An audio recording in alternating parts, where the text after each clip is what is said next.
Welcome to it's you TV. కాలేజ్కి వచ్చాక స్కూల్ని మిస్ అవుతాం. అదే మనం జాబ్ చేసేటప్పుడు అదే కాలేజ్ని స్కూల్ని మిస్ అవుతాము. అయితే మనం చిన్నప్పుడు అందరం కూడా ఏడ్చుకుంటూ స్కూల్కి వెళ్ళిన వాళ్ళమే. మన అమ్మోళ్ళు మనం ఏడ్చుకుంటూ స్కూల్కి వెళ్ళినప్పుడు వాళ్ళు ఎంత టైం వేస్ట్ చేశారంటే, వీడు ఎందుకు రోజు ఏడ్చుకుంటూ స్కూల్కి వెళ్తాడు, ఇదే పిల్లోడు నవ్వుకుంటూ వెళ్తే ఎంత బాగుంటుంది. ఇప్పుడు మనం కూడా అనుకుంటాము, ఆ రోజు ఎందుకు నేను ఏడ్చుకుంటూ వెళ్ళాను, ఎంత టైం వేస్ట్ చేశాను, ఆ డేసే కనుక నవ్వుతూ వెళ్ళి నా ఫ్రెండ్స్తో ఎంజాయ్ చేస్తుంటే ఎంత బాగుండేది అనుకుంటాం కదా. అయితే మరి పిల్లలు ఎందుకు రోజు ఏడ్చుకుంటూ స్కూల్‌కి వెళ్తారు? అదే పిల్లలు నవ్వుతూ గనక స్కూల్‌కి వెళ్ళాలి. మీ పిల్లలు గూడా ఏడ్చుకుంటూ గనక స్కూల్‌కి వెళ్తుంటే, వాళ్ళు నవ్వుతూ వెళ్తే ఎంత బాగుంటదో ఊహించుకోండి. సో, వాళ్ళు నవ్వుతూ వెళ్ళాలంటే మీరు డెఫినిట్‌గా కూడా ఈ ఎపిసోడ్ మొత్తం చూడండి. ఎందుకంటే ప్రెజెంట్ నాతో పాటు ఉన్నారు ఈ అభ్యాస్ చైర్మన్. ఆయన ఇలాంటి పిల్లల్ని చాలా మందిని దగ్గరుండి చూసారు. అండ్ వాళ్ళని నవ్వుతూ స్కూల్‌కొచ్చేలాగా గూడా చేశారు ఆయన మాటలతో. సో, ప్రతి పేరెంట్స్‌కి ఈ వీడియో చాలా ఇంపార్టెంట్. స్కూల్స్ స్టార్ట్ అయ్యాయి. ప్రెజెంట్ డాక్టర్ ఫణిపవన్ శాస్త్రి గారు నాతో పాటు ఉన్నారు. వారితో మాట్లాడదాం. నమస్కారం సార్. నమస్తే అమ్మా. నవ్వుతూ మీ మీ పిల్లలు స్కూల్‌కొస్తున్నారా? పిల్లలు స్కూల్‌కి వస్తారు. నవ్వుతూ వస్తారు. హ్మ్.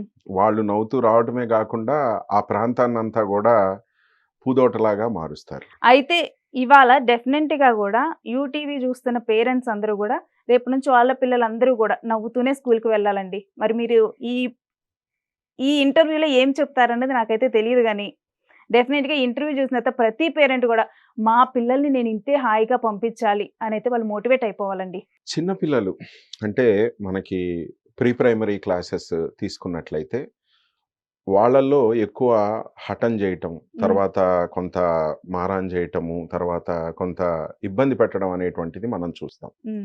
అలాగే పెద్ద పిల్లలుకి సంబంధించిన విషయం వేరే.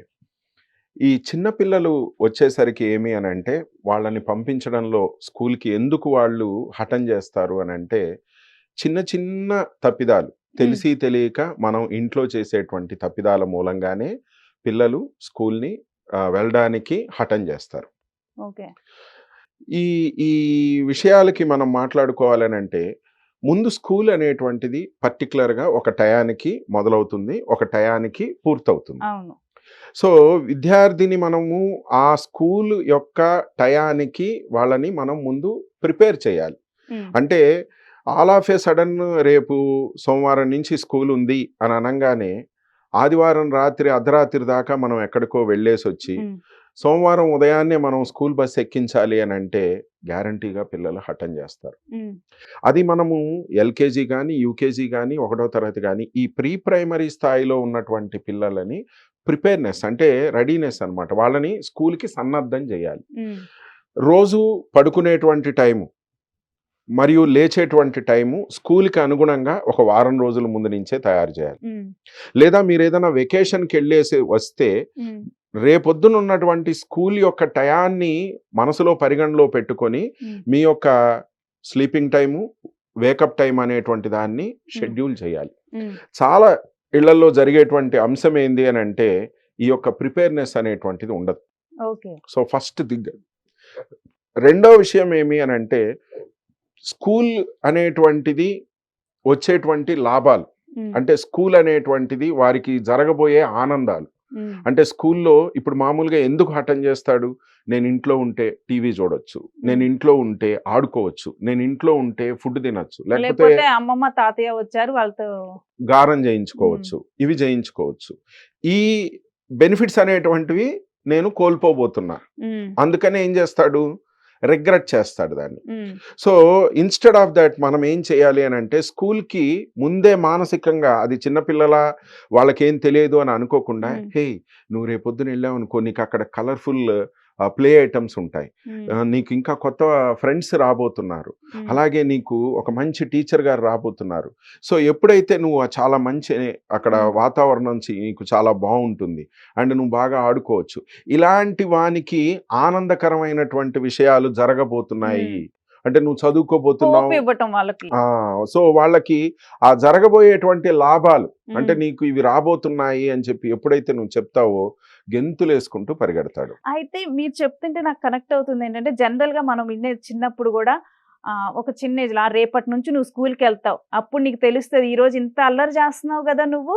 అప్పుడు ఎగ్జాక్ట్‌లీ. మీ టీచర్స్ ఏదో ఒకటి అంటారు. లేపోతే రేపటి నుంచి ఏ తాతయ్య, అమ్మమ్మతో ఆడుకుంటావు, అక్కడ ఎలా తింటావు, నీకెవరు పెడతారు అక్కడ అని చెప్పి ఈ కైండ్ ఆఫ్ టాక్స్ నడుస్తాయి ఇళ్లలో. ఎగ్జాక్ట్లీ కరెక్ట్ పాయింట్ ట్రిగర్ చేశారు. ఉమ్, ఏం చేస్తున్నావు ఈ మాటల ద్వారా అంటే నీకు అక్కడ ఎవరు పెడతారో చూస్తాను, ఉమ్, నువ్వు ఎలా ఆడుకుంటావో చూస్తాను, ఉమ్, లేకపోతే నువ్వు ఎలా నిద్రపోతావో అని ఉమ్, చెప్పేసి అంటే నెగిటివ్స్ మాట్లాడుతున్నావు. అంటే నేను ఇవన్నీ కోల్పోతాను అనేటువంటి భావన వాళ్ళలో కలిగే విధంగా మాట్లాడుతున్నాం. అదేదో బూచిలాగా మనమే చూపిస్తాం ఎగ్జాక్ట్లీ బూచిలాగా చూపిస్తున్నాం. ఇంకా చాలా ఇళ్లలో జరిగేటువంటి చిన్న చిన్న పిచ్చి మాటలు ఏంటి అని అంటే, గొడవ చేస్తున్నావు కదా, రేపొద్దున మీ టీచర్ గారికి చెప్తాను, స్కూల్ని. లేకపోతే నిన్ను తీసుకెళ్లి హాస్టల్లో వేస్తాను, రేపొద్దుటి నుంచి నిన్ను స్కూల్లో జాయిన్ చేస్తాను.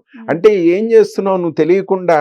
మనకి సిగ్మండ్ ఫ్రాయిడ్ గారు ఈ కండిషనింగ్ గురించి చెప్తారు. పావలో సిద్ధాంతాలు ఉన్నాయి అకాడమిక్ మన ఎడ్యుకేషన్ సైకాలజీలో. సో దాంట్లో ఏంటంటే కండిషనింగ్ అంటాం, అంటే ఎర్ర బల్బు పడంగానే ఆగిపోవాలి, ఇవన్నీ కండిషనింగ్స్ అనమాట.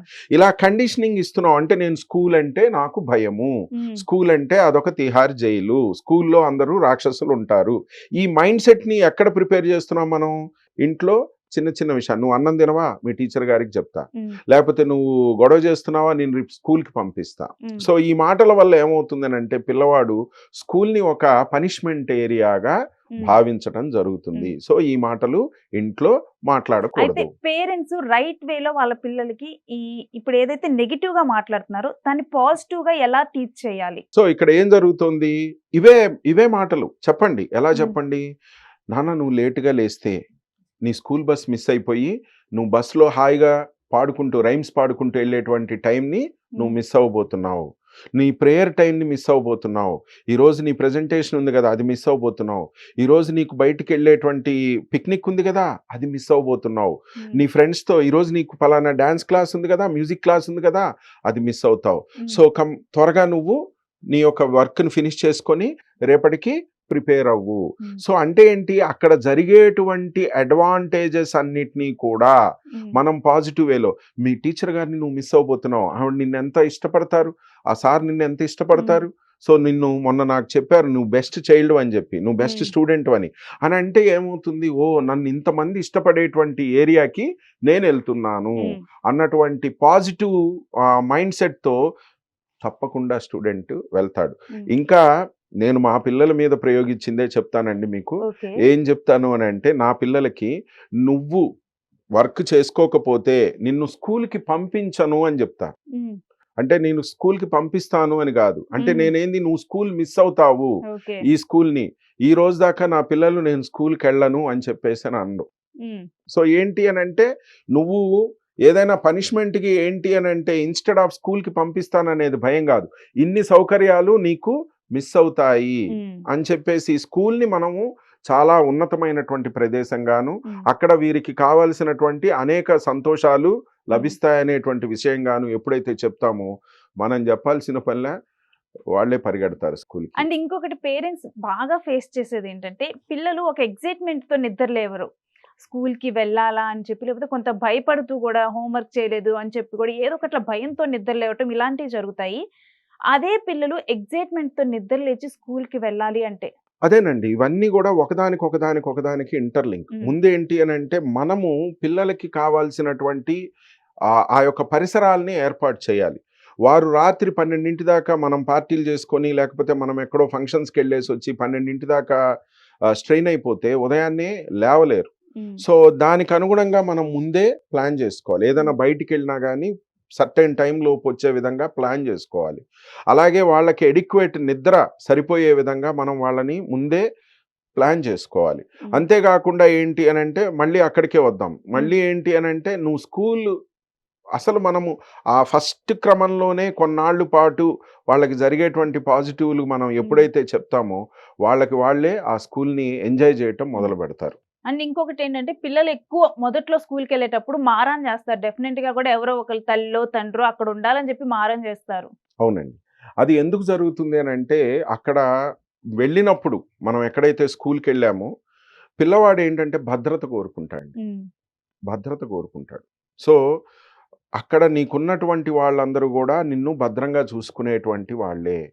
ఏమో నన్ను వాళ్ళందరూ పనిష్మెంట్ ఇస్తారేమో, నాకు సరిగా భోజనం దొరకదేమో, నాకు సరిగా ఆడుకోవడానికి దొరకదేమో అన్నటువంటిది అభద్రతా భావంలో ఉంటాడు.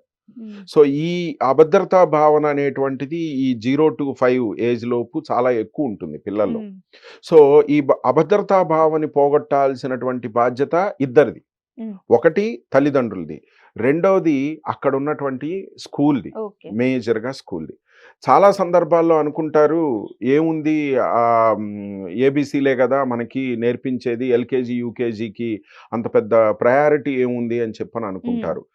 పిల్లల యొక్క మూర్తిమత్వం మొత్తం కూడా అంటే పర్సనాలిటీ అనేటువంటిది పిల్లవాడికి 5 నుంచి 6 సంవత్సరాలు వచ్చేలోపు డిసైడ్ అయిపోతుంది. ఉమ్, ఆ తర్వాత అది స్టాండర్డ్ అవుతూ ఉంటుంది తప్పితే ఓకే. కొత్తగా మూర్తిమత్వం అంటే పర్సనాలిటీ అనేది కొత్తగా వచ్చేది ఏమీ లేదు. ఉమ్, 5 నుంచి 6 సంవత్సరాల లోపే all educational theories, education um, psychology theories says that 5 సంవత్సరాలు వచ్చేలోపే పిల్లవాడి యొక్క మూర్తిమత్వం అనేది డెవలప్ అయిపోతుంది. అంటే వాడు ఈరోజు అంటే ఈరోజు వాడు వ్యక్తపరచలేకపోవచ్చు కానీ ఉమ్, ఎప్పుడైతే యుక్త వయసులోకి వస్తాడో వాళ్ళలో ఉన్నటువంటి అన్ని భావాలని వాళ్ళు వ్యక్తపరుస్తారు. Um, so this is very very very crucial age. ఈ 5 సంవత్సరాల లోపే వారి యొక్క వ్యక్తిత్వాన్ని నిర్మాణం అయ్యే విధంగా మనం ఈ యొక్క పరిసరాల్ని అండ్ వారికి భద్రత కలిగే విధంగా ఉమ్, అక్కడ ఉన్నటువంటి కంపల్సరీ 5 సంవత్సరాల లోపు అటువైపు స్కూల్స్, ఇటువైపు పేరెంట్స్ అన్నీ చూసుకోవాలి. ఒకవేళ వాళ్ళ మనసులో కానీ అలాంటి భావనలు పడితే ఉమ్, ఇదిగో బూచోడు వచ్చి తీసుకెళ్తాడు, ఉమ్, లేకపోతే అదిగో అక్కడ దేవుడు వచ్చి కొడతాడు, ఉమ్, లేకపోతే దేవుడు పనిష్మెంట్ చేస్తాడు, దయ్యం వస్తుంది, ఇలాంటి కండిషనింగ్స్ పెట్టినప్పుడు ఏమవుతుందనంటే జీవితకాలపు అవి భయాలుగా మిగిలిపోతాయి. సో సరైన క్రమంలో పెంచాల్సినటువంటి అవసరం, సరైన మాటల్ని వాడాల్సిన అవసరం అటు టీచర్ల దగ్గర ఉంది, ఇటువైపు తల్లిదండ్రుల దగ్గర ఉంది. అంటే ఏంటంటే ఎక్కువగా కూడా ఇప్పుడు స్కూల్కి వెళ్ళిన తర్వాత ఆ ఏజ్ లో పిల్లలు మిగిలిన పిల్లలతో కొంతమంది కలవడానికి చాలా ఇబ్బంది పడతారు. సో పేరెంట్స్ పెంచేటప్పుడు కానీ ఎక్కువగా నాకు తెలిసి అదంతా ఇంపాక్ట్ కూడా 2 to 4 years మధ్యలోనే ఉంటుంది అవునండి. అనమాట. అప్పుడు అంటే ఏ విధంగా వాళ్ళని పెంచితే గనక వాళ్ళు స్కూల్లో నెక్స్ట్ కంఫర్టబుల్ గా మిగిలిన వాళ్ళందరితో మెలగలుగుతారు. ఎడ్యుకేషన్ సైకాలజీ లో మనకి ఈ యొక్క మార్కులు తర్వాత చదువుతో పాటు ఎమోషనల్ ఇంటెలిజెన్స్ అనేటువంటిది, ఉమ్, మ్యూజికల్ ఇంటెలిజెన్స్ అనేటువంటిది అండ్ సోషల్ ఇంటెలిజెన్స్ అనేటువంటి వాటి మీద ఎక్కువ ప్రాధాన్యత ఇవ్వడం జరిగింది. ఉమ్, అంటే ఏంటి, మనం అనుకుంటాం మామూలుగా ఏదో మా వాడు బాగా రైమ్స్ చెప్పేస్తున్నాడు, లేకపోతే ఇప్పుడంతా మనం ప్రైమరీ గురించి మాట్లాడుకుంటున్నాం, పెద్ద క్లాసుల గురించి మాట్లాడుకోవట్లా. ఉమ్, మా వాడు రైమ్స్ చెప్తున్నాడు, రాస్తున్నాడు, కానీ ఒక కొత్త వ్యక్తితో మాట్లాడలేకపోతే ఉమ్, తప్పు. ఉమ్, అలాగే తన గురించిన తన అవసరాలు కరెక్ట్గా చెప్పలేకపోతే తప్పు, వ్యక్తపరచకపోతే తప్పు. అలాగే తను నలుగురితో కలిసి టీంతో కలిపి ఆడుకోలేకపోతే, మీ కమ్యూనిటీలో కానీ అపార్ట్మెంట్లో కానీ అక్కడ ఉన్న పిల్లలతో సోషల్ ఇంటెలిజెన్స్ ఉండాలి, ఎమోషనల్ ఇంటెలిజెన్స్ ఉండాలి. ఇవన్నీ కూడా ఎలా వస్తాయి అని అంటే వాళ్ళని ప్రకృతికి పరిచయం చేయటం వల్ల వస్తాయి. ఉమ్, సో స్కూల్లో ఉన్నటువంటి 8 గంటల్లో అక్కడ they try their level best. Um, ఏం చేస్తారు, అక్కడ గ్రూప్ యాక్టివిటీస్ చేయిస్తారు. దాని తర్వాత కానీ ఇంటికి వచ్చిన తర్వాత ఏయ్ నువ్వు వాడితో షేర్ చేసుకోవద్దు, నువ్వు ఉమ్. వాడితో పోయి నీకు ఆడొద్దు, పెట్టిన ఫుడ్ మొత్తం నువ్వే తిను, తర్వాత నువ్వు వాడితో ఆడుకోవద్దు, నీ ప్లే ఐటమ్స్ ఇవ్వద్దు. ఉమ్, అలాగే నువ్వు అంటే అక్కడ ఇప్పుడు స్కూల్ అనేటువంటిది మనకి కొఠారి గారు చెప్తారు, చిన్న మోతాదు సమాజం. ఉమ్, అంటే క్లాస్ రూమ్ అనేది 4 గోడల మధ్య ఉన్నటువంటి సమాజం. ఉమ్, కానీ ఇంటికి వచ్చిన తర్వాత ఏంది, నీ యొక్క ఫైనాన్షియల్గా ఉన్నటువంటి డిఫరెన్సెస్ మూలంగా వేరే వాళ్ళతో కలవద్దని, ఉమ్, వాళ్ళ యొక్క కమ్యూనిటీ మూలంగా కలవద్దని, ఇలాంటి రిస్ట్రిక్షన్స్ అయినప్పుడు ఏమవుతుంది, పిల్లవాడు దూరం అయిపోతాడు. ఉమ్, సో సోషల్ ఇంటెలిజెన్స్ అనేటువంటిది పోతుంది. ఉమ్, అలాగే వ్యక్తపరుస్తూ ఉండేటప్పుడు ఇమీడియట్ గా వాళ్ళని ఆపేయటం జరుగుతుంది. నువ్వు ఎప్పుడు ఏడుస్తూనే ఉంటావు అని చెప్పేసి అని అనగానే ఏంటంటే వాళ్ళ ఎమోషన్స్ ని బయటికి చెప్పుకోరు. ఉమ్, చెప్పుకోకుండా ఏమైపోతుందంటే ఇంకా నా మాట వీళ్ళు వినరు అనేటువంటి ధోరణితో లోపల లోపల లోపల లోపల గూడు కట్టుకుంటూ ఉంటారు. ఉమ్, సో లెట్ దెమ్ ఎక్స్ప్రెస్. నాన్న ఈరోజు మా స్కూల్లో ఏం జరిగిందో తెలుసా అంటే ముందు పోయి ఆడుకో అని చెప్పని అనొద్దు. ఉమ్, లెట్ దెమ్. ఏం జరిగింది, అవునా నేను బస్ ఎక్కుతుంటే అలా అయింది, అవునా ఇంకోసారి జాగ్రత్తగా ఉన్నానా, మరి మా ఫ్రెండ్ అలా పడ్డాడు, అవునా సరే జాగ్రత్తగా ఉన్నానా, నేను వాడికి ఇచ్చాను, వెరీ నైస్ అని చెప్పి అంటే వాడు చేసినటువంటి మంచిని అప్రిషియేట్ చేయటం, ఇవి ఏవి వినేంత ఓపిక ఉండదు. పేరెంట్కి ఉండట్లేదు. సో ఆ వినేటువంటి ఓపిక ఉండాలి. ఉమ్, అలాగే టీచర్కి కూడా ఏంటి అని అంటే, నిన్న నేను పలానా ప్లేస్కి వెళ్ళాం teacher, we went for that అని చెప్తూ ఉంటే, నువ్వు ఎప్పుడు తిరుగుతూనే ఉంటావులే, ఇంక ఇదే పని నీకు అని ఉమ్, చెప్పని అనద్దు. సో వాడు ఎక్స్ప్లోర్ చేసినటువంటి, హే నువ్వు చాలా బాగా చెప్పావు అని చెప్పేసి ఎప్పుడైతే మనం అప్రిషియేట్ చేస్తామో ఉమ్, వాడి ఎక్స్ప్రెషన్ స్కిల్స్ అనేటువంటివి పెరుగుతాయి. ఉమ్, అప్పుడు దాన్ని వాడు వ్యక్తపరచడం చేస్తాడు. ఉమ్, సో ఈ బ్యాలెన్స్ అనేటువంటిది ఎప్పుడైతే ఇంట్లో బయట జరుగుతుందో పిల్లలు అనేటువంటి వాళ్ళు మంచిగా రైజ్ అవుతారు. ఉమ్, అంటే స్కూల్లో చెప్పినటువంటి దానికి కాంట్రాస్ట్ ఇంట్లో జరగకూడదు. ఉమ్, స్కూల్లో ఒకటి చెప్తారు, మనకి దానికి కాంట్రాస్ట్ ఇంట్లో చెయ్యొద్దు. ఉమ్, అందరితో మింగిల్ అవటం, షేరింగ్ చేసుకోవటం, ఈ స్కిల్స్ అన్ని నేర్పించే మీరు స్కూల్కి పంపించాలి. ఉమ్. అండ్ ఈ కాలం పిల్లల్ని కనుక చూస్తే పుట్టే పిల్లలు కానీ ఇప్పుడు పుట్టిన పిల్లలు కానీ వాళ్ళు already born intelligents, advanced kids. అయితే వాళ్ళలో ప్రెసెంట్ సిచ్యువేషన్ కానీ మీరు స్కూళ్ళలో చూసినప్పుడు ఎక్కువగా ఆ పిల్లలు అబ్జర్వ్ చేసేదేంటి? మ్యామ్, ఈరోజు పిల్లలు డిజిటల్ ఏజ్లో ఉన్నారు. ఉమ్, సో వాళ్ళకి నాలెడ్జ్ అనేటువంటిది పుంకాలు పుంకాలుగా ఉంటుంది. ఉమ్, అంటే బైట్లు 1 TB 2 TB 10 TB ఇన్ఫర్మేషన్ ఉంటుంది. పేషెన్సీ మాత్రం ఎంబీలో కూడా ఉండట్లేదు. అంటే మీరు చూడండి ఈరోజు డిజిటల్ ఏజ్లో ఒక ఫ్రేమ్, అంటే మనకి ఇంతకు ముందు ఒక అడ్వర్టైజ్మెంట్ అనేటువంటిది ఉమ్, ఒక 2 minutes వచ్చేది. ఉమ్, ఈరోజు సోషల్ మీడియాలో కానీ లేకపోతే ఎక్కడైనా కానీ అడ్వర్టైజ్మెంట్ ఎంతసేపు వస్తుంది? 7 సెకండ్లు, 14 సెకండ్లు. ఇవి అంటే స్పాన్ ఆఫ్ అటెన్షన్ అనేటువంటిది తగ్గిపోయింది. అంటే ఒక విషయం మీద విద్యార్థి కానీ ఒక పర్సన్ కానీ మీరు కూడా కేంద్రీకరించేటువంటి టైం అనేది తగ్గిపోయింది. అవును. దీనికి కారణం ఏంది అని అంటే స్క్రీన్ టైం. ఉమ్, నేను సరదాగా పేరెంట్స్ని కూడా థియేటర్లో కూర్చొని ఇదే క్వశ్చన్, థియేటర్లో కూర్చొని రిమోట్ కోసం ఫాస్ట్ ఫార్వర్డ్ నొక్కడానికి ఎంతమంది తడువుకున్నారు? ఉమ్, 100% ప్రతి పేరెంట్ తడువుకుంటారు. అంటే మనకేంటి, ఆ సీన్ నచ్చకపోతే ఇంట్లో చూసి చూసి ఫాస్ట్ ఫార్వర్డ్ నొక్కేద్దాం. ఆ పేషెన్సీ లేదు. థియేటర్లో కూర్చొని మనం రిమోట్ కోసం తడువుకుంటున్నాం. పిల్లలు కూడా యాక్చువల్గా ఏమైపోయిందనంటే ఈ డిజిటల్ ఏజ్లో కంటెంట్ ఎక్కువ ఉంటుంది, పేషెన్సీ తక్కువ ఉంటుంది. ఉమ్, సో పేషెన్సీ లెవెల్స్ అనేటువంటివి పిల్లలకి నేర్పాలి.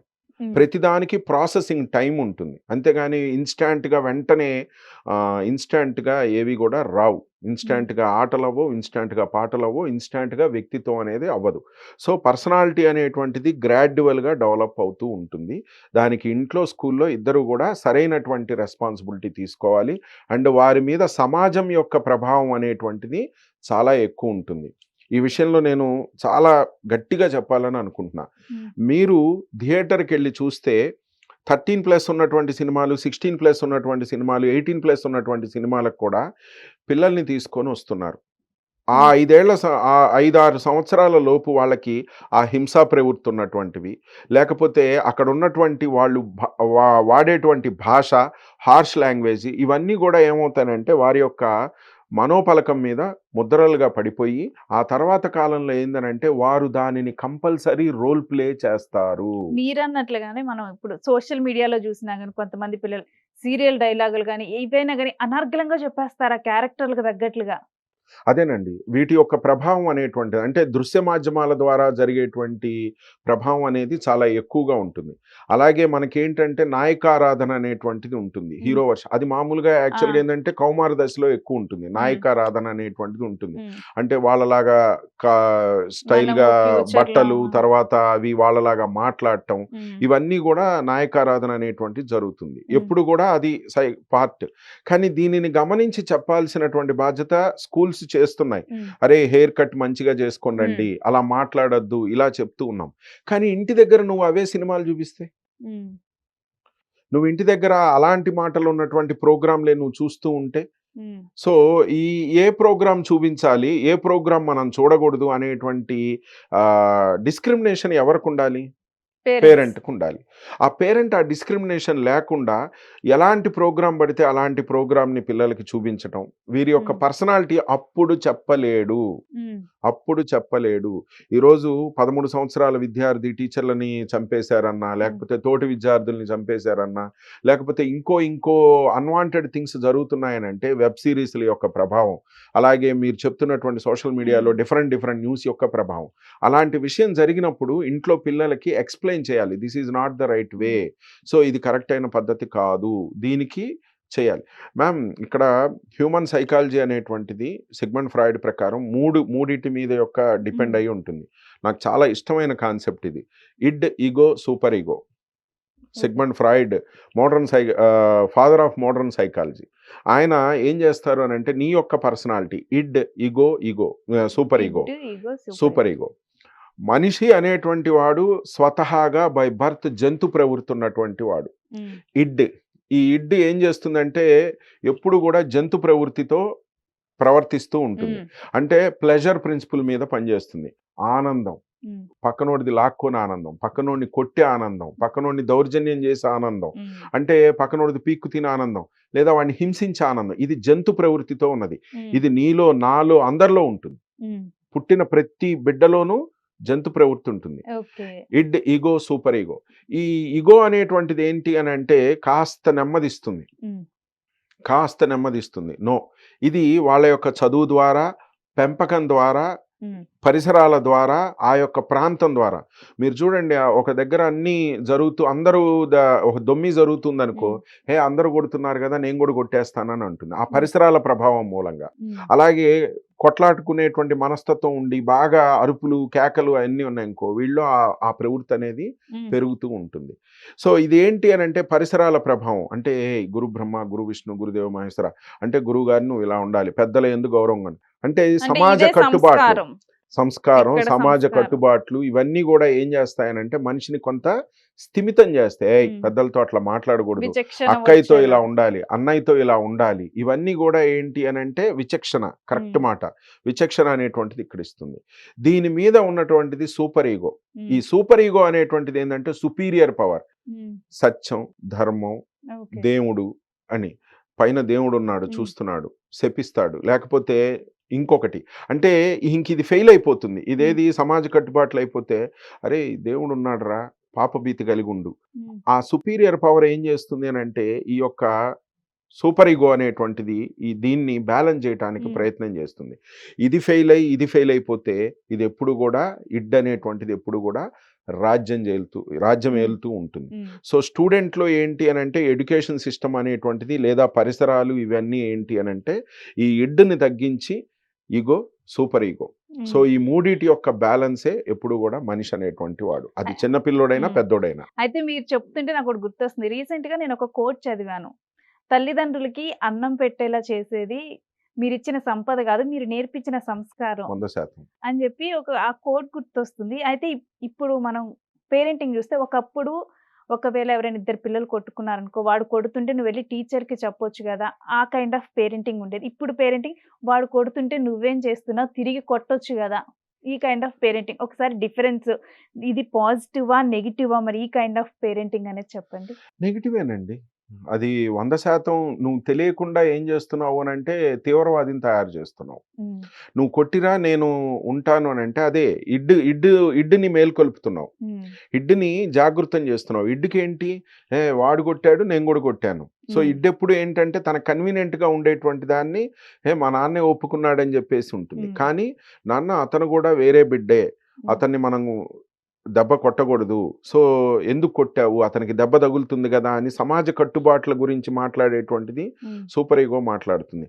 పాపం నాన్న, హ్మ్. పాపం గదా! చిన్న పిల్లోడు గదా! పాపం హ్మ్. వాడికి ఇబ్బందవుతుంది. రేపొద్దున మనకు కూడా తిరిగి అలాగే జరుగుతుంది హ్మ్. అనేటువంటి ఒక మొరాలిటీ ప్రిన్సిపుల్ అంటే హ్మ్. సూపర్ వీటి మీద ఇది మొరాలిటీ అంటే ప్రిన్సిపుల్ మీద అవతల వాళ్ళు పనిచేస్తుంది. నన్ను కొట్టినా గాని నేను కొట్టకుండా ఉండాలా అని చెప్పి పిల్లలు క్వెషన్ జేస్తారు. చెప్పాలి గదా! ఇదే చెప్పాలి గదా! హ్మ్. సో, అతను గూడా నీలాంటి బిడ్డే గదా! తప్పేం జరిగిందో దాని గురించి నువ్వు మాట్లాడదాం ఫస్ట్ గానీ, నాకొచ్చి నువ్వు గూడా తనలానే బిహేవ్ చేస్తే ఇంక నీలో ఉన్న మంచితనం ఏంటి అన్నదే చెయ్యాలి. చెప్పట్లేదు. చెయ్యాలి. అది ఈ మూడిటి యొక్క బ్యాలెన్స్ చేయటంలో సందర్భంలో వీళ్ళు కూడా అగ్రెస్ అయిపోయి అదేనండి. అంటే సమాజంలో చూస్తున్నటువంటి సినిమాల యొక్క ప్రభావం, తర్వాత వింటున్నటువంటి మాటల యొక్క ప్రభావం, చూస్తున్నటువంటి న్యూస్ పేపర్ యొక్క ప్రభావం. ఈ సందర్భంలో నేను ఒకసారి వెళ్ళాను ఒక స్కూల్కి, అంటే as a part of my duties నేను స్కూల్కి వెళ్తే మార్నింగ్ ప్రేయర్లో ఇన్వైట్ చేశారు, నుంచున్నాను. ప్రతి స్కూల్లో కూడా పొద్దున్నే పేపర్ చదవటం అనేటువంటిది ఉంటుంది. స్కూల్ పేరు చెప్పను. పేపర్ చదివే క్రమంలో ఏం చదువుతున్నారు అని అంటే హింసా ప్రవృత్తున్నటువంటి న్యూస్ కూడా చదువుతున్నారు పిల్లలు. అంటే ఏది చదవాలి ఏది చదవకూడదు అనేటువంటిది అక్కడ చెప్పలా. అన్ఫార్చునేట్ థింగ్ ఆ స్కూల్లో చెప్పలేదు, చెప్పాలి. సో సైన్స్ అండ్ టెక్నాలజీకి సంబంధించిన విషయాలు, దాని తర్వాత ఏవైతే మనకి అచీవ్మెంట్స్ ఉన్నాయో ఆ విషయాలు, ఇన్స్పైరింగ్ పర్సనాలిటీస్ యొక్క విషయాలు, ఇవి నువ్వు చెప్తూ ఉన్నావు అనుకో వారికి పొద్దున్నే అవి వస్తూ ఉంటాయి. అవి కాకుండా నువ్వు ఈ యొక్క హింసా ప్రవృత్తున్నటువంటి విషయాలు చెప్పావనుకో అవి వాళ్ళకి పాజిటివ్ కంటే ఎక్కువ నెగిటివ్ ప్రభావం అనేది ఉంటాయి. సో ఏది చదవాలి ఏది చదవకూడదు, ఏది చూడాలి ఏది చూడకూడదు, ఏది వినాలి ఏది వినకూడదు అనేటువంటి అంశాలు మనం పిల్లలకి కంపల్సరీ చెప్పాలి. అండ్ మీరు ఈ విషయం చెప్తుంటే ఇప్పుడు పిల్లలు వయసుకు మించి మాట్లాడుతున్నారు, వయసుకు మించిన అంశాలను తెలుసుకుంటున్నారు. ఎక్కడి నుంచి దొరుకుతున్నాయి? అరచేతిలో ఈరోజు అణుబాంబు పెట్టుకొని కూర్చొని ఉన్నాం. ఈరోజు మనం దాన్ని పాజిటివ్గాను ఉపయోగించవచ్చు, నెగిటివ్గాను ఉపయోగించవచ్చు. అరచేతిలో ఉన్నటువంటి సెల్ ఫోన్ అనేటువంటిది ఏం జరుగుతుంది, ఒక లెసన్ అర్థం కాకపోతే మంచిగా రైమ్స్ నేర్చుకోవడానికి ఉపయోగించవచ్చు, లేదా ఆ రైమ్స్కి మధ్యలో నీకు వెబ్ సిరీస్ యాడ్ వస్తుంది, ఆ 4 సెకండ్లు చాలు నీ పిల్లవాడి యొక్క మూర్తిమత్వం మొత్తం కూడా మారిపోవడానికి. ఒక 5 సంవత్సరాల విద్యార్థి నీకు చెప్పలేకపోవచ్చు, కానీ వాని మనసులో కోపం, ఈర్ష్య, ద్వేషం, ప్రేమ అవన్నీ కూడా వాడిలో ఏర్పడిపోయి ఉంటాయి. ఇవి ఎప్పుడు బయటకు వస్తాయి అని అంటే వాడికి ఎప్పుడైతే గ్యాప్ దొరుకుతుందో అప్పుడు బయటకు వస్తాయి. మనం అనుకుంటాం ఒక వీడియోనే ప్లే అవుతుందని, కానీ దాని మధ్యలో వచ్చే యాడ్ నువ్వు ఆపగలవా? యాడ్ ఏమొస్తుంది? ఏదో వెబ్ సిరీకి సంబంధించింది వస్తుంది. దాన్ని నువ్వు గవర్న్ చేయగలవా? చేయలేవు. ఆ ఫోన్ ఎవరిది? పెద్దలది. పెద్దల ఫోన్ అన్నప్పుడు వాళ్ళు ఇంతకు ముందు చూసినటువంటి కంటెంట్కి అనుగుణంగా ఏం జరుగుతుంది? సో అక్కడ యాడ్ అనేది డిస్ప్లే అవుతుంది. ఆ 2 సెకండ్లు చాలు నువ్వు కొన్ని సంవత్సరాలుగా నిర్మించుకున్నటువంటి ఈ యొక్క పెద్ద సౌధం అనేటువంటిది కొలాప్స్ అవడానికి. ఆ పిల్లలు బాల్యాన్ని కోల్పోతున్నారు. బాల్యాన్ని కోల్పోవడానికి వాళ్ళలో ఇన్నోసెన్స్ చనిపోవటము, వాడు అప్పుడే మేబీ స్కూల్కి వెళ్ళటం స్టార్ట్ చేస్తాడేమో, అమ్మో అమ్మాయి అని చెప్పి షై అవుతాడు. జెండర్ ఈక్వాలిటీని నేర్పకపోవటం అండి. సో ఏంట్రా ఆడపిల్లలాగా ఏడుస్తున్నావు అని అంటారు, ఇది ఆడపిల్లల పని అని చెప్పని అంటారు. సో నువ్వేంటి మొగరాయిలాగా కూర్చున్నావు అని చెప్పని అంటారు. ఇవన్నీ నెగిటివ్ కండిషన్స్ ఏనండి. తెలియకుండా ఆడపిల్లలాగా ఏడుస్తున్నావు అనేటువంటి మాట, అంటే ఆడపిల్లలు ఏడుస్తారు మగపిల్లలు ఏడవరు, ఇది ఒక రకమైన మాట. అలాగే మొగరాయిలా కూర్చున్నావు ఏంటి, ఇంకొకటి. ఇవన్నీ కూడా ఏంటి అని అంటే తెలియకుండా వారి మీద ప్రభావం చూపుతాయి. ఇలాంటి మాటలు వాడకూడదు. Equal equal equal equal.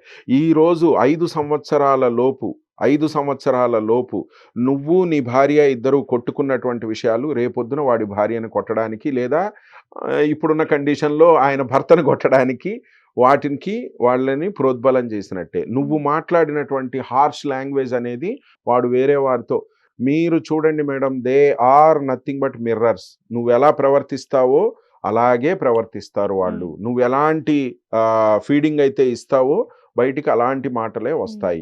So అందుకని మన పిల్లలు మంచి సంస్కారవంతులుగా కావాలి, మన పిల్లలు మంచి నాయకులుగా అంటే లీడర్స్గా కావాలి అని అంటే పొలిటికల్ లీడర్సా లేకపోతే మామూలు రెగ్యులర్ లీడర్స్ అనేది ఉంటే నువ్వు ఎలాంటి ఫీడింగ్ ఇస్తున్నావో వాటిని బట్టే వాళ్ళు డెవలప్ అవుతారు. అంటే ఇప్పుడున్న బిజీ లైఫ్లో ఈవెన్ హోంవర్క్ చేపించడం కూడా పేరెంట్స్ కష్టమే అవుతుంది. ట్యూషన్స్కి పంపించి టీచర్ని ఎవరినైనా పెట్టి కానీ వాళ్ళు చేపించాల్సి వస్తుంది, లేకపోతే డిజిటల్ ఆన్లైన్లో అయినా ఎవరైనా ట్యూటర్ని తీసుకొని చెప్తూ ఉన్నారు. సో ఇలాంటి బిజీ షెడ్యూల్లో అసలు పేరెంట్స్ ఏ విధంగా పిల్లలతో కమ్యూనికేట్ అవ్వాలి? మ్యామ్ ఇక్కడ మనము పెప్సీకో ఇంద్రనాథ్ సూయి గారే నేను నా పిల్లలకి టైం ఇవ్వడానికి నేను కొంత నా కెరీర్ని తగ్గించుకున్నాను అని అన్నారు.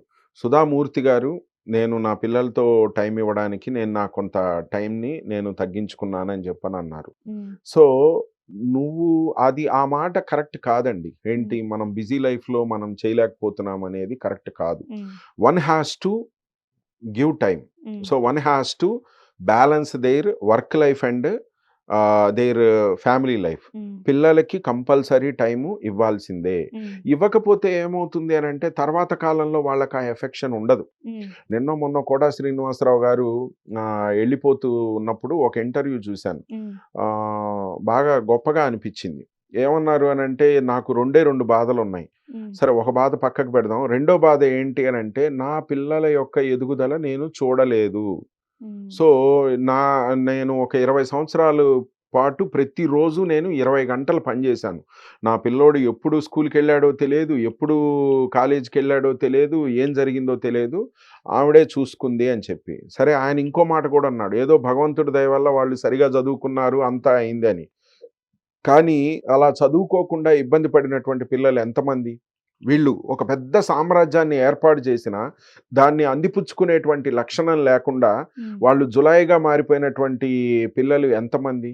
నా చుట్టూతానే నేను చాలా మందిని చూశాను. ఈయన ఒక చిన్న వ్యవస్థ దగ్గర నుంచి కష్టపడి తీసుకొని వస్తున్నాడు. కానీ ఆ పిల్లవాడికి ఈ కష్టం గురించి తెలియదు. దీన్ని తీసుకెళ్లేటువంటి మనస్తత్వం లేదు. ఆ కష్టానికి విలువ ఇవ్వటం కూడా, నీ మీద విలువ ఉంటే ఆ కష్టానికి నేను విలువ ఇవ్వట్లేదు, నేర్పట్లేదు. డే 1 నుంచి మనం నేర్పట్లేదు. సో మీరు ఏం చేస్తున్నారు, ఎలా అమౌంట్ వస్తుంది, దాన్ని ఎలా చేస్తున్నాం అనేటువంటి విషయాలు మనం పిల్లలతో చిన్నప్పటి నుంచి డిస్కస్ చేయాలి. అంటే ఇప్పుడు మీరు డిస్కస్ చేయాలన్నారు. ఇప్పుడు పేరెంటింగ్ లో వచ్చేసరికి మనీ మ్యాటర్స్ పిల్లలతో డిస్కస్ చేయొద్దు, నీకు ఇంత ఫీజు కడుతున్నాము అని చెప్పి అలాంటి డిస్కస్ చేయొద్దు, దానివల్ల పిల్లలకి నెగిటివిటీ వచ్చిందంట. ఇది తప్పు మాట అండి. అసలు ఇప్పుడున్న ఎన్ఈపి, న్యూ ఎడ్యుకేషన్ పాలసీ ప్రకారం ఎన్ఈపిలో ఫినాన్షియల్ లిటరసీ అనేటువంటిది పిల్లలకు ఒక కోర్సుగా నేర్పిస్తున్నాం. ఈ రోజు ఉన్నటువంటి పరిస్థితుల్లో కంపల్సరీ పిల్లలకి డబ్బుకి సంబంధించినటువంటి అన్ని విషయాలు చెప్పాలి. చెప్పకపోవటం మూలంగా ఏమవుతోంది అని అంటే, వారికి అసలు దాని మీద అవగాహన రావట్లా. ఇదేదో చాలా ఈజీగా వచ్చేస్తుందిలే అనుకున్నారు. తప్పకుండా పిల్లలకి ఫైనాన్షియల్ మ్యాటర్స్ గురించి చెప్పాలండి.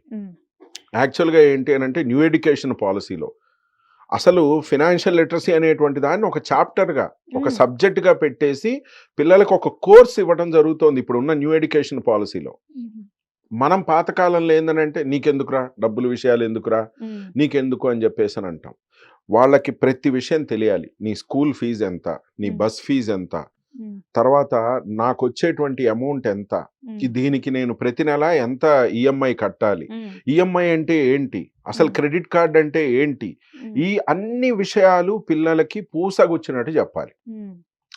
చెప్పకపోవడం మూలంగా ఏమవుతోంది, ఓహో నాకు ఇంత ఖర్చు అవుతుందా, ఇంత అమౌంట్ అవుతుందా, ఈ పుస్తకం యొక్క విలువ ఇంత 200 రూపాయల, ఈ పుస్తకం, ఈ వాటర్ బాటిల్ యొక్క విలువ 500 రూపాయల, ఈ సైకిల్ యొక్క విలువ 15,000 రూపాయల అనేటువంటి అవేర్నెస్ పిల్లలకు వస్తుంది.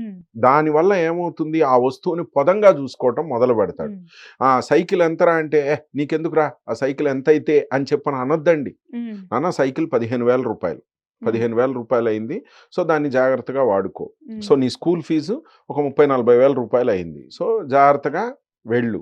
సో ఎప్పుడైతే వాళ్ళకి ఆ యొక్క విలువ తెలుస్తూ ఉంటుందో దాన్ని పదంగా వాడుకుంటూ ఉంటారు. అంటే పిల్లల విషయాల్లో చూస్తే ఈ మధ్య కాలంలో మనం సపోజ్ ఒక కాఫీ షాప్కి వెళ్ళి కూర్చున్నాము, అక్కడ ఏదైనా పక్కన చిన్న ప్లే ఏరియా ఉందనుకో, అక్కడ పిల్లలు ఆడుతూ ఉంటారు. డాన్స్ స్కూల్కి వెళ్తే అక్కడ చిన్న పిల్లలే ఉంటారు, ఎక్కడ చూసినా చిన్న పిల్లలే ఉంటున్నారు.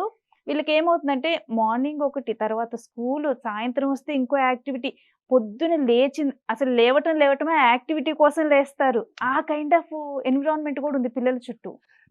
మనకి ఇది ఇంకో కాన్సెప్ట్ అండి, parenting. Different varieties of parenting ఉంది. అందులో ఇది ఇంకో రకమైన అంటే ఇది అసలు పాజిటివా నెగిటివా అన్నది 100% నెగిటివ్ అండి, 100% నెగిటివ్. టూ మెనీ యాక్టివిటీస్ పిల్లలకి పెట్టకూడదు. నాకు తెలిసి ఒక ఒక ఒక వ్యవస్థ ఉంది. పొద్దున్నే ఏంటి అని అంటే 5:30కి లేచేసి 6 నుంచి ఫలానా క్రికెట్ దీనికి కోచింగ్ అనమాట. 7:30కి వచ్చేసిన తర్వాత మళ్ళీ 8:30కి స్కూల్కి వెళ్ళటం. 8:30 నుంచి వాడు 3:30కి వచ్చేసిన తర్వాత మళ్ళీ 4 to ఇదికి మ్యూజిక్ క్లాస్, మళ్ళీ దాని తర్వాత 7 to 8, 9 దాకా మళ్ళీ ట్యూషన్ ఎకడమిక్స్. అంటే మార్నింగ్ 6 దగ్గర నుంచి నైట్ 9 దాకా అసలు వాడికి బ్రీతింగ్ టైం ఏది? అసలు వాడి వ్యక్తిత్వం ఎక్కడ బిల్డ్ అవుతుంది? అవ్వదండి. అంతా ఏదంటే ఒక మూసలో పోయి నేను ఇది లేవాలి, నేను వెళ్ళాలి, నేను పార్టిసిపేట్ చేయాలి అనేది. అంటే ఇక్కడ మళ్ళీ ఏమంటారంటే భలే చెప్పారులేండి, అంటే మరి ఏమి యాక్టివిటీస్ వద్దా? టూ మెనీ యాక్టివిటీస్ వద్దండి. ఒకవేళ క్రికెట్ నేర్పించదలుచుకుంటే అది నేర్పించండి, దాని తర్వాత వాడికంటూ కొంత పర్సనల్ టైంను వదిలేయండి. సో వాడి గురించిన ఆలోచన చేసుకోవాలి, ఆ రోజు జరిగిన విషయాల్ని మళ్ళీ మాట్లాడుకోవాలి, మీతో మాట్లాడాలి, ఇంట్లో ఉన్నటువంటి పనులు చేయాలి, ఇంట్లో వాళ్ళ అమ్మగారికి లేకపోతే వాళ్ళ నాన్నకి సహాయంగా ఉండాలి, పెద్దలతో టైం స్పెండ్ చేయాలి. దీనికి కొంత టైం ఇవ్వండి. నేను యాక్టివిటీస్ పెట్టొద్దని అనట్లా, టూ మెనీ యాక్టివిటీస్ని చెయ్యొద్దు వాళ్ళని. అంటే వానికి 6ంటికి వెళ్ళిపోయాడు అనుకోండి, వాళ్ళ మదరు ఎంత కష్టపడి వానికి మార్నింగ్ బ్రేక్ఫాస్ట్ తయారు చేస్తోంది, ఇవన్నీ ఎలా తెలుస్తాయి? Let them involve in there regular activities. రోజువారీ కార్యక్రమాల్లో భాగం చెయ్యండి. అది చిన్న పిల్లల పెద్ద పిల్లల అనేటువంటిది కాదు. మనకి వేరే దేశాల్లో మనం గొప్పగా చెప్పుకుంటూ ఉంటాం, వేరే దేశాల్లో పిల్లలు అన్నిట్లో యాక్టివిటీస్లో వాళ్ళు పార్టిసిపేట్ చేయిస్తారు, క్లీన్నెస్ చేయిస్తారు. మన ఇళ్లలో వాడితో చిన్నపిల్లలు వాడితో దుడిపించేదేంది, వాడు మంచినీళ్ళు సర్వ్ చేసేది ఏందని అంటారు. ఇవన్నీ లైఫ్ స్కిల్స్ అండి, ఇవన్నీ లైఫ్ స్కిల్స్. మీరు టూ మెనీ యాక్టివిటీస్ పెడితే ఈ లైఫ్ స్కిల్స్ అనేటువంటివి మిస్ అవుతాయి. సో మిస్ అవ్వకుండా ఉండాలి అని అంటే ఏంటంటే, ఉండాలి, యాక్టివిటీస్ ఉండాలి, కానీ మొత్తం హరించే విధంగా ఉండకూడదు. అంటే మీరు ఇంట్లో పనులని చెప్పారు కదా, కొంతమంది ఏంటంటే మా పిల్లలు మాలాగా పెరగకూడదు, రాజా పిల్లలా పెరగాలని అని ఆలోచించే పేరెంట్స్ చాలా మంది ఉంటారు ఇండియాలో. ఏం చేస్తారంటే ఇంట్లో పనులు ఏమీ చెప్పకుండా, ఏమీ తెలియకుండా, వాళ్ళకి అసలు కనీసం వాళ్ళ ఫుడ్ కానీ ఒక చిన్న ఐటెం కూడా వాళ్ళకి తెలియదు. అసలు ఇంట్లో పేరెంట్స్ పిల్లల చేత ఎటువంటి పనులు చేపించాలి, వాళ్ళని ఏ విధంగా కూడా వాళ్ళ పనులు వాళ్ళు చేసుకునేలాగా తీర్చిదిద్దాలి? అంటే పేరెంట్కి మా పిల్లల్ని రాజాలాగా చూడాలి అని చెప్పేసి అనుకుంటున్నారు. అసలు రాజా అంటే అర్థం తెలియట్లా. ఒక రాజు అవ్వాలి అని అంటే రాజు ఎప్పుడవుతాడు? ఓన్లీ రాజు అంటే పైన కూర్చునేటువంటి వాడు కాదు, కింద గ్రౌండ్ లెవెల్లో ఉన్నటువంటి విషయం దగ్గర నుంచి మంత్రులు ఏం చేస్తున్నారు, సిపాయి ఏంటి, సిపాయి తర్వాత సైన్యాధికారి ఏంటి, దాని తర్వాత మంత్రులు ఏంటి, దాని తర్వాత ఏంటి మంత్రాంగం ఏంటి, ఇవన్నీ తెలిసిన వాడు రాజు అవుతాడు. అవును. ఏమీ తెలియకపోతే నువ్వు మాత్రమే రాజాగా చూస్తావు కానీ సమాజంలో రాజా అవ్వలేడు. సో అంటే ఏం తెలియాలి? ఒక కంపెనీ CEO ఉన్నారు, లేదా ఒక కంపెనీ చైర్మన్ ఉన్నారు. సో ఆ కంపెనీ చైర్మన్ కి first you take any big shots. ఇప్పుడు మనకున్న ఇండస్ట్రియలిస్ట్ తీసుకుంటే వాళ్ళ యొక్క సక్సెసర్స్ ని వాళ్ళు ఆ కంపెనీలో మొదటి ఉద్యోగి కింద మొదలు పెడతారు. కొన్నాళ్ళ పాటు వాళ్ళు రెగ్యులర్ ఎంప్లాయీ లాగా చేసి, దాని తర్వాత వాళ్ళు టీమ్ లీడర్ అయ్యి, దాని తర్వాత వాళ్ళు డైరెక్టర్స్ అయ్యి, దాని తర్వాత CEO అయ్యి, దాని తర్వాత చైర్మన్ దగ్గరకు వస్తారు. అంతేగాని నా పిల్లోడు కదా అని చెప్పేసి డైరెక్ట్గా తీసుకెళ్లేసి చైర్మన్ అని చెప్పి కూర్చొని బోర్డు మీటింగ్లో ఎదురుగా ఉన్న వాళ్ళందరితోనూ మాట్లాడించరు. అంటే ఏంటి ఇక్కడ? నీకు ఒక ఉద్యోగిగా ఉన్న సాధక బాధకాలు, దాని తర్వాత ఒక టీమ్ లీడర్గా ఉన్న సాధక బాధకాలు, దాని తర్వాత నీకు ఒక CEOగా ఉన్న సాధక బాధకాలు, దాని తర్వాత ఒక చైర్మన్గా ఉన్నటువంటి సాధక బాధకాలు, ఇవన్నీ తెలియాలి. మరి నీ పిల్లోడికి అవన్నీ నేను పడ్డ కష్టం వాడు పడకూడదు అని అంటే, నువ్వు పడ్డ కష్టం పడొద్దు, కానీ సమాజాన్ని పరిచయం చేయకపోతే ఎక్కడి నుంచి తెలుస్తుంది? సో నీతో పాటు మార్కెట్కి తీసుకెళ్ళు, నీతో పాటు వాళ్ళని బయట సోషల్ గ్యాదరింగ్లోకి తీసుకెళ్ళు. ఈమె అత్తయ్య, ఈమె మామయ్య, వీళ్ళు వాళ్ళ యొక్క ఆర్థిక స్థితి ఎలా ఉన్నా కానీ వాళ్ళని సరిగా ట్రీట్ చేయటం నేర్పించు. అంటే మనకి బాగా ఉంది కదా అని చెప్పి చిన్నవాళ్ళ దగ్గరికి తక్కువగా ట్రీట్ చేయటం అనేటువంటిది. ఏం చేస్తారంటే పేరెంట్స్, ఇప్పుడు వాళ్ళకి ఎవరైనా నచ్చిన వ్యక్తులు కానీ, రిలేటివ్స్ కానీ, ఇంకెవరైనా ఉన్నా కానీ అదే అంశాలని పిల్లల ముందర మాట్లాడతారు. అప్పుడు పిల్లలు వాళ్ళకు తెలియకుండానే అవతల వ్యక్తుల మీద ఒక నెగిటివిటీ అనేది లోపల ఇంపోజ్ చేసుకుంటారు. డ్యూయల్ మెంటాలిటీ అంటాం ఇక్కడ మనం దాన్ని. సో ఏం జరుగుతుంది? వాళ్ళ ముందు వాళ్ళతో చాలా పొదంగా మంచిగా మాట్లాడిన తర్వాత అదే మరుసటి క్షణం వాళ్ళు వెళ్ళిపోయిన తర్వాత పిల్లల ముందు ఏంది అని అంటే వాళ్ళ యొక్క నెగిటివ్స్ గురించి, లేకపోతే అబ్బా అసలు వీళ్ళు వచ్చిపోయారు అని చెప్పేసి ఒక రకమైనటువంటి ఏహభావాన్ని పిల్లల ముందు ప్రదర్శించడం అవుతుంది. దీని ద్వారా ఏమవుతుంది అని అంటే అంటే నువ్వు తెలియకుండా క్లియర్ అండ్ లౌడ్ మెసేజ్ ఏం చేస్తున్నావు అంటే ఎలా ట్రీట్ చేయాలి అనేటువంటిది లేని చేస్తున్నావు. వాళ్ళని ఎలా ట్రీట్ సో చేయాలి, ఉన్న ఈ వాళ్ళని ఎలా. ఈ ఇది రాకపోతే రేపొద్దున నువ్వు సమాజంలో అంటే నీ యొక్క వ్యవస్థలో ఎన్ని రకాల పీపుల్ని నువ్వు డీల్ చేయాలి. మనము వేరే దేశాల నుంచి నేర్చుకోవాల్సినటువంటి గొప్ప అంశంలో అంటే నాకు నచ్చిన అంశం మనకి మనం ఇండియా అనేది చాలా గొప్ప దేశం. కానీ ఏంటంటే డిగ్నిటీ ఆఫ్ లేబర్ అనేటువంటిది మనం పిల్లలకి చిన్నప్పటి నుంచి నేర్పించాలి. థ్యాంక్ యూ చెప్పించాలి. నువ్వు ఒక ఆయమ్మ నీకు చేసినటువంటి సేవకి వాడికి థ్యాంక్ యూ చెప్పించాలి.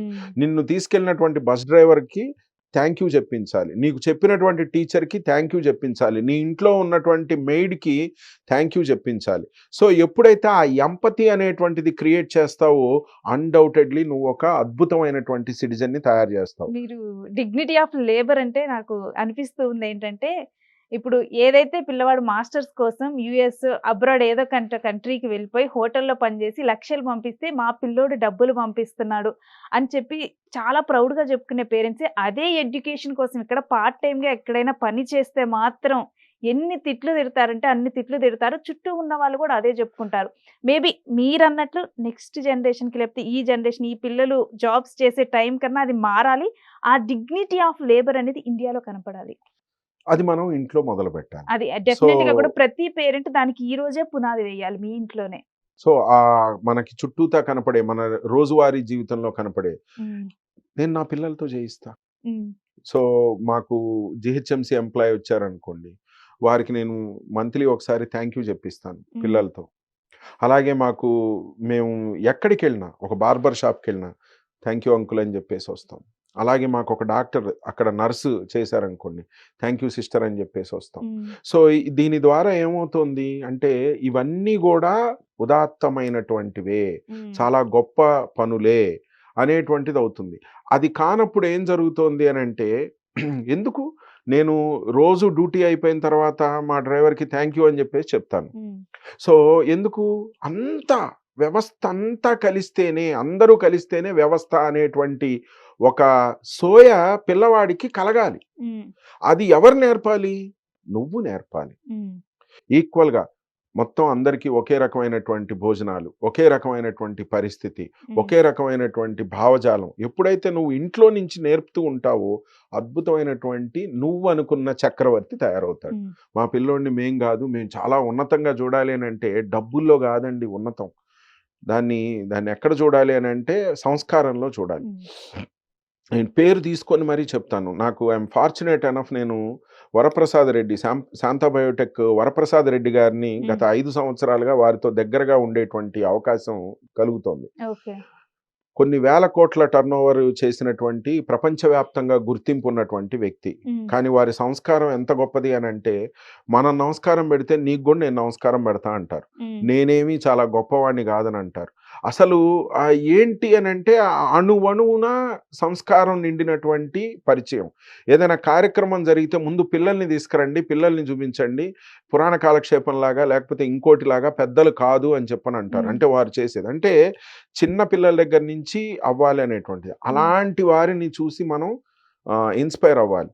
ఈ మధ్య కాలంలో అంబానీ ఫ్యామిలీస్ది ఒక వెడ్డింగ్ జరిగింది, గొప్ప వెడ్డింగ్ జరిగింది. దానిలో వాళ్ళ మాటలు వాళ్ళ యొక్క వింటే అసలు ఇన్ని వేల కోట్ల టర్నోవర్ చేసే వ్యక్తులు, సరే ప్రతి వ్యక్తిలో పాజిటివ్ నెగిటివ్ అనేది అందరం వెతుకుతాం సోషల్ మీడియాలో, కానీ వాళ్ళు పలానా వ్యక్తుల యందు ఎంత ఆర్ద్రతగా ఉన్నారు. అక్కడ వాళ్ళకి అంటే సినిమాటిక్గా అనుకోవచ్చు, కొంతమంది సినిమాటిక్గా అనుకుంటారు, కానీ దాన్ని నువ్వు ఇన్స్పైరింగ్గా చెప్పు పిల్లలకి. చూడు ఎంత రిచ్ అయినా కానీ ఎంత కన్సర్న్గా ఉన్నారు అనేటువంటిది. అది వాళ్ళ మనసులో ఇంప్రెషన్ అయితే రేపు నిజంగా వాడు రాజా అవుతాడుగా. సో నాకంటే ఉన్నతంగా ఉండాలంటే ఆలోచనలో ఉన్నతంగా ఉండాలి. ఆ గ్రౌండ్ టు ఎర్త్ క్యారెక్టర్ రావాలి అంటే డెఫినెట్ గా కూడా పేరెంట్స్ చూసే నేర్చుకుంటారన్నది మాత్రం నిజం. ఎందుకంటే ఇప్పుడు సపోజ్ మనమే పిల్లల్ని తీసుకొని ఒక రెస్టారెంట్కి వెళ్ళాము, అక్కడికి వెళ్ళిన తర్వాత అక్కడ వెయిటర్ని వాళ్ళందరూ నువ్వు ఎలా ట్రీట్ చేస్తున్నావు అన్న దాన్ని బట్టి పిల్లలు కూడా నేర్చుకుంటారు నేను ఎలా ట్రీట్ చేయాలి. 100%. సో నువ్వు ఎలా ట్రీట్ చేస్తున్నావు, వాళ్ళకి ఎలా థ్యాంక్ యూ చెప్తున్నావు, వాళ్ళని పిలిచే పద్ధతి ఏంది, నువ్వు ఏ విధంగా చేస్తున్నావు. పిల్లలు ఎప్పుడు నేను చాలాసార్లు చెప్తూ ఉంటా, నువ్వు చెప్పేది వినరు, నువ్వు చేసేది మాత్రం నువ్వెంత కూల్గా ఆచరిస్తావు. ఉంటావో వాళ్ళు అంతే కూల్గా నువ్వు ఉంటారు. చేసేది నువ్వు నువ్వు నీ యొక్క బాడీ లాంగ్వేజ్ ఏదైతే ఉందో ఉమ్, అది వాళ్ళు ఆచరిస్తారు. ఉమ్, సో చెప్పే మాట పిల్లలు వినరు. నువ్వు చేసేది మాత్రం కంపల్సరీ చేస్తారు. ఉమ్, సో నువ్వు చెప్పే మాట చేసే పని రెండు కూడా ఒకటే అయి ఉండాలి. ఉమ్, సో పిల్లలు ముందు ప్రయోజకులు అవ్వాలి అని అంటే ముందు పేరెంట్ తనలో ఉన్నటువంటి చిన్న చిన్న లోపాలని పూర్తి చేసుకోవాలి. ఉమ్. అవి పేరెంట్ తప్పు కూడా కాదండి. అంటే వాళ్ళు కూడా సొసైటల్ ఏందనంటే ప్రెజర్స్ అంటారా? ఆ తెలియకపోవటం ఉమ్, తెలియకపోవటం అంతే. సో వాళ్ళది కూడా తప్పు కాదు. అంటే ఇది తప్పు అన్న సంగతి తెలియదు. ఓహో ఇది మంచిదేమో అని చెప్పని అనుకుంటారు. వాడిని నేను చాలా బాగా పెంచుతున్నాను అని చెప్పని అనుకుంటారు. ఉమ్. కొన్ని కొన్ని విషయాలు నేర్చుకుంటే ప్రతి పేరెంట్ కూడా పేరెంటింగ్ అనేది కొత్తే, అంతే కదా? అది అది చాలా పెద్ద ఆర్ట్. దాని మీద కొంత వాళ్ళు టైము స్పెండ్ చేయాలి. అండ్ ఇప్పుడున్న పేరెంట్స్ కి ఇంకొక పెద్ద ఛాలెంజ్ ఏంటంటే పిల్లల్ని హ్యాపీగా పెద్ద అయిన తర్వాత సాటిస్ఫైడ్ గా ఉండేలాగా వాళ్ళు ఉన్న లైఫ్ లో పీస్ఫుల్ గా ఉండేలాగా డెఫినెట్ గా కూడా మోరల్స్ అలా నేర్పించాలేమో. ఎందుకంటే రీసెంట్ గా చాలా ఆర్టికల్స్ చూస్తుంటే ఎంటర్ప్రెన్యూర్స్ నేను కోట్లు సంపాదిస్తున్నాను, అనుకున్న ప్లేస్లకు ట్రిప్పులకు వెళ్ళగలుగుతున్నాను, అన్నీ చేయగలుగుతున్నాను, కానీ నేను సంపాదించే దానివల్ల నా పేరెంట్స్ కూడా హ్యాపీగా ఉన్నారు. కానీ ఎక్కడా కూడా హ్యాపీనెస్ లేదు, ఆ పీస్ లేదు. పెద్ద పెద్ద వాళ్ళు కూడా లక్షల లక్షల అకౌంట్లో పడే వాళ్ళు కూడా చెప్పే మాటలు ఇవే ఉంటున్నాయి. దానికి డెఫినిషన్ వేరే ఉంటుంది. అంటే హ్యాపీనెస్ అనేటువంటి దానికి ఒక్కొక్కళ్ళు ఒక్కొక్క రకమైన డెఫినిషన్ తీసుకుంటూ ఉంటారు. But at the end of the అంటే డే పర్సనల్ లైఫ్ మిస్ అయిపోతున్నారు. అదే కదా ఇందాక కోట శ్రీనివాసరావు గారు at the end of his career చెప్పిన మాట ఏంటి అని అంటే, నేను అసలు నా పిల్లలు ఎప్పుడు పెద్ద అయ్యారో చూడలేదు, ఎప్పుడు ఇది అయ్యారో చూడలేదు అని చెప్పి రిగ్రెట్ ఫీల్ అవుతూ ఉంటారు. అంటే జనరల్ గా ఇప్పుడు మీరు అనేదానికి నేను చెప్పేది ఏంటంటే, మన పేరెంట్స్ కూడా ఇప్పుడు ఎవరైనా మా ఇంటికి వచ్చినా గానీ వాళ్ళు లక్షలు కోట్లు సంపాదిస్తున్నారు అనుకో, వాళ్ళలా నువ్వు కూడా ఎదగలరా, వాళ్ళలా నువ్వు సంపాదించాలని చెప్పే పేరెంట్సే ఉన్నారు. కానీ వాడిలా నువ్వు చిరునవ్వుతో ఉండాలిరా, వాళ్ళ నువ్వు హ్యాపీగా ఉండాలి పెద్ద అయిన తర్వాత. అదే తగ్గింది. ఆ మాట ఎప్పుడైతే మనం చెప్తామో అంటే కంటెండెడ్ అంటే ఉన్నదాన్ని అంటే వీని యొక్క స్థాయిని బట్టి చెప్పాలి. అంటే నీ బలం ఎంత, నీ బలహీనత ఎంత అనేటువంటిది తెలుసుకొని పిల్లవాడికి ఆ యొక్క కాంక్షా స్థాయిని వాళ్ళు పెంచుకుంటూ వెళ్ళాలి. సో అలా చెప్తే అద్భుతాలు జరుగుతాయి. సో మళ్ళీ మనం ఫస్ట్కి వద్దాము, ఎందుకంటే పిల్లల్ని మనం స్కూల్ చిన్న గ్రౌండ్ లెవెల్లో స్కూల్కి పంపించే దగ్గర నుంచి ఇప్పుడు పెద్ద అయిన దాకా వచ్చేసాం టాపిక్. బట్ మళ్ళీ చిన్నప్పటికి వెళ్ళిపోదాము. అయితే పిల్లలు చిన్నప్పటి నుంచే వాళ్ళలో ఒక వ్యక్తిత్వాన్ని పెంపొందించాలి అంటే పేరెంట్స్ ఏ వేలో వాళ్ళని డీల్ చేయాలి. ఎందుకంటే రీసెంట్గా ఒక వీడియో వైరల్ అవుతూ ఉంది. ఒక పిల్లోడు బోటు పోటీలు అనుకుంటా, ఆ బోటు పోటీలు పెట్టినప్పుడు పడవ పోటీలు ఒక ముందర నుంచొని ఇలా ఇలా అంటూ ఒక డాన్స్ చేశాడు. ఇప్పుడు ఇన్స్టాగ్రామ్లో కానీ సోషల్ మీడియాలో ఎక్కడ చూసినా కానీ ఆ పిల్లోని ఇమిటేట్ చేస్తూ చేస్తున్నారు. దాని మీద న్యూస్ కూడా వచ్చింది. అంటే ఆ అబ్బాయి తనకంటూ ఒక ఆరాన్ ఫామ్ చేసుకున్నాడు. ఈ కాలంలో ఈ కాలం పిల్లలందరూ కూడా ఒక ఆరాన్ ఫామ్ చేసుకుంటూ ఉన్నారు. వాళ్ళకున్న దాంట్లోనే ఒక వ్యక్తిత్వాన్ని ఇప్పుడున్న దాంట్లో బిల్డ్ చేసుకుంటూ ఉన్నారు. అలా ఎవరికి వాళ్ళు వాళ్ళ పిల్లలు అంటూ ఒక వ్యక్తిత్వంలో ఎదగాలి అని కోరుకుంటారు. అలా బిల్డ్ చేసుకోవడానికి పేరెంట్స్ గా వీళ్ళు ఇవ్వగలిగేది ఏంటి ఆ పిల్లలకి? మనం మళ్ళీ కంక్లూడ్ చేసే ఈ విషయాన్ని కంక్లూడ్ చేస్తే పేరెంట్ 5 సంవత్సరాల లోపే వీళ్ళ పర్సనాలిటీ అనేటువంటిది డెవలప్ అయిపోతుంది అనేటువంటిది ఒక యథార్థం గుర్తుంచుకోవాలి. అందుకని వారి ముందు ఏమి మాట్లాడాలి, ఏమి మాట్లాడకూడదు, ఏం చెయ్యాలి, ఏం చేయకూడదు, ఏం చూపించాలి, ఏం చూపించకూడదు అనేటువంటి క్లీన్ డిస్క్రిమినేషన్ వాళ్ళకి రావాలి. హింసా ప్రవృత్తున్నటువంటి గేమ్స్ ఆడిపించడం, హింసా ప్రవృత్తున్నటువంటి సినిమాలు చూపించడం వద్దు. ఒక డిసిప్లైన్డ్ లైఫ్ స్టైల్ అంటే ఆదివారం అవని, సోమవారం అవని మనం 10:30కి లేచి రేపొద్దున్నే 8:30కి నువ్వు స్కూల్కి వెళ్ళమంటే వాళ్ళు వెళ్ళరు. సో ఆ యొక్క డిసిప్లైన్డ్ లైఫ్ స్టైల్ అనేటువంటి దాన్ని మనం బిగినింగ్ నుంచి మనం పిల్లవాడికి అలవాటు చెయ్యాలి. అలాగే ప్రతిదాన్ని ఇందాక మనం కంక్లూడ్ చేస్తే దాన్ని ఉన్నటువంటి వాడు మిస్ అయ్యేటువంటి అంశాలు ఏంటి స్కూల్లో, లేకపోతే స్కూల్లో వాడు పొందేటువంటి కొత్త అంశాలు ఏంటి అనేటువంటి వాటిని వీనికి పాజిటివ్గా చెప్పాలి. అండ్ రెండో వానితో కంపేర్ చేయటం అనేటువంటిది అది మనం రెగ్యులర్గా మాట్లాడుకుంటూ ఉన్నాం. చాలా సందర్భాల్లో పొద్దున్నే ఎల్కేజీ పిల్లోడిని, 1వ తరగతి పిల్లోడిని రాంగ్ రూట్లో తీసుకొని స్కూల్కి వెళ్తారు. తర్వాత స్కూల్లో ఏం చేస్తారని అంటే ఒక ట్రాఫిక్ పోలీస్ స్టేషన్ దగ్గరికి తీసుకుపోయి వాళ్ళకు ఒక లెసన్ ఇస్తాం. రైట్ రూట్లో వెళ్ళాలి, హెల్మెట్ తీసుకోవాలి, ఇవన్నీ చెప్తాం. ఇక్కడ చెప్పేది ఒకటి, ఇక్కడ చేస్తారు. జరుగుతున్నది, ఇంటి దగ్గర జరుగుతున్నది ఒకటి. ఒక్క 5 నిమిషాలు ఓపిక పట్టండి. రైట్ రూట్‌లోనే తీసుకెళ్ళండి. హ్మ్. ఒక్క 5 నిమిషాలు ఓపిక పట్టండి. పద్ధతిగా తీసుకెళ్ళండి. ఒక 5 నిమిషాలు ఓపిక పట్టండి. క్యూలో ఉండండి. ఒక 5 నిమిషాలు ఓపిక పట్టండి. హారన్ కొట్టడం మానేయండి. ఒక 5 నిమిషాలు ఓపిక పట్టండి. అరవటం మానేసేయండి. అవన్నీ గూడా మీ పిల్లల్ని అద్భుతమైనటువంటి వ్యక్తులుగా తయారు చేయటానికి ఉపయోగిస్తాయి. చూస్తూ ఉన్నాం గదా! ఈ వీడియోలో మనకు తెలిసిందేంటంటే 0-5 ఇయర్స్. సో, ఈ టైంలోనే పిల్లల వ్యక్తిత్వం అనేది గూడా బిల్డ్ అయిపోతూ ఉంటుంది. మీరు ఏం మాట్లాడతారు? మీరు ఏం చేస్తారు? మీ నుంచి వాళ్ళేం చూస్తారు? అవే వాళ్ళ పాఠాలు. వాళ్ళు కొత్తగా ఇంకెక్కడ నేర్చుకోరు. సో, ప్రతి పేరెంట్ గూడా మీ పిల్లల ముందర జాగ్రత్తగా మాట్లాడాలి. అండ్ డెఫినిట్‌గా గూడా ఈ వీడియోలో చెప్పినయన్నీ గూడా ఫాలో అవ్వండి. వాళ్ళకంటూ గూడా ఒక గొప్ప వ్యక్తిత్వాన్ని మీరివ్వగలుగుతారు. అండ్ డెఫినెట్‌గా కూడా ఫ్యూచర్‌లో యూటీవీలో మన ఈ అభ్యాస్ చైర్మన్ ఫణిపవన్ శాస్త్రి గారితో కొత్త కొత్త వీడియోస్ పిల్లలకి సంబంధించి, ఎడ్యుకేషన్‌కి సంబంధించి ఇంపార్టెంట్‌వి కొత్త కొత్త కంటెంట్‌తో చేస్తూనే ఉంటాం. చూస్తూనే ఉండండి యూటీవీ.